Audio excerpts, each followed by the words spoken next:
Okay, everybody, this is William from the Fincastle. I am reporting live in a very rare man-on-the-street report that I'm doing here at the Salem VA Medical Center in Salem, Virginia. This is our local VA hospital. I haven't personally been enrolled in it for years and years because I value my health and therefore would not come to the VA. But this is the Salem VA Medical Center. It's kind of unique because it was built in 1932-33, I believe, by FDR as part of the WPA. Well, as part of the coronavirus hysteria, they have locked down essentially every part of the VA except for one gate in or out. And I called last night, I tried to do some fact finding, but basically they're not going to let you into the VA campus unless you've been screened for the coronavirus, which they're doing at a gate over there. This is normally the main gate, but it's locked down right now, so that's why I'm standing here broadcasting. But they have a police officer, I believe it's a VA police officer, not a Virginia police officer, but a Veterans Affairs police officer stationed over there. And from what information I gathered from calling into the VA is that once you arrive here, they're going to screen you. And you have no option. You absolutely must be screened. And so that led to the next question is, the question was, can you opt out of it? And the lady's like, no, you can't opt out of it.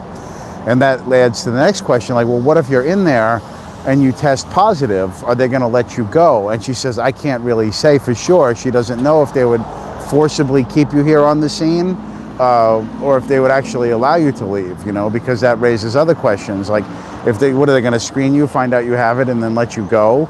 It doesn't really make any sense to me, honestly. The other thing is that I've learned that if you actually work here or if you come here regularly, they'll give you a pass. Now, that doesn't necessarily mean that you've been screened or that you're coronavirus free or anything. It just means they're not going to stop you at the gate. So I guess the point that I'm getting at in a roundabout way is that this does absolutely nothing, zero jack shit for preventing the coronavirus or actually keeping people safe in any way. It's just an illusion. I know that for sure because the guard himself is not wearing a face mask. They've got a porta potty stationed out there.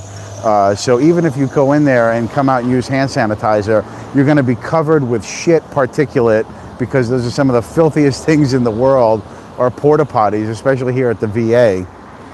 So it's all just a bunch of nonsense. But what's terrifying to me is that they couldn't give me a straight answer as to whether or not they would actually forcibly hold you in the VA. I'm not going to set foot in there and find out.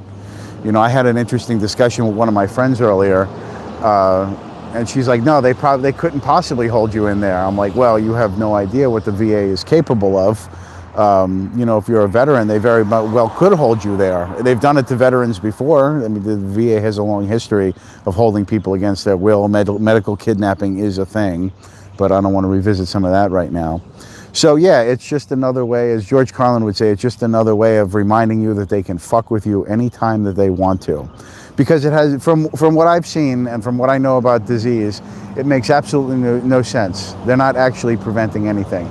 You've got a guard up there who he's not in any kind of hazmat gear, doesn't even have one of those Michael Jackson face mask things, standing next to a shitty ass porta potty.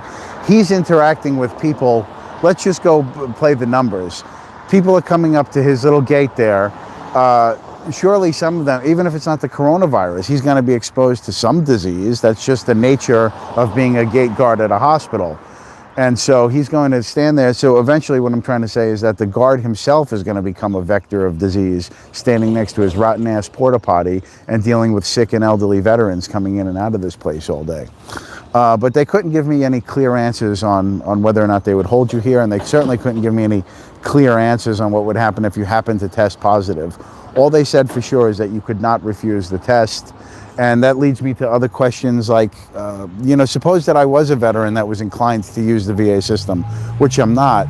But if I was, would you want to come to the VA under such conditions, knowing that they're gonna screen you there and that you may or may not be able to leave?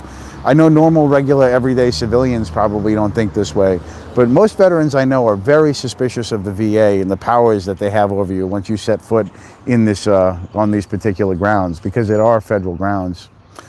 Anyway, I think that's about it for me today. Sorry I couldn't participate in the super chat or anything, but I'm here on the street, so I'll go back later after this uploads and I'm going to check everybody's comments. If you guys have anything to say about this, because I know I'm missing a few things, leave it down in the description or in the comment section or in the live chat, and I'll try and reply to it when I get back to the studio today. But I just thought I would come here because coronavirus hysteria has come to Southwest Virginia, and it's here at the VA. Thank you, everybody.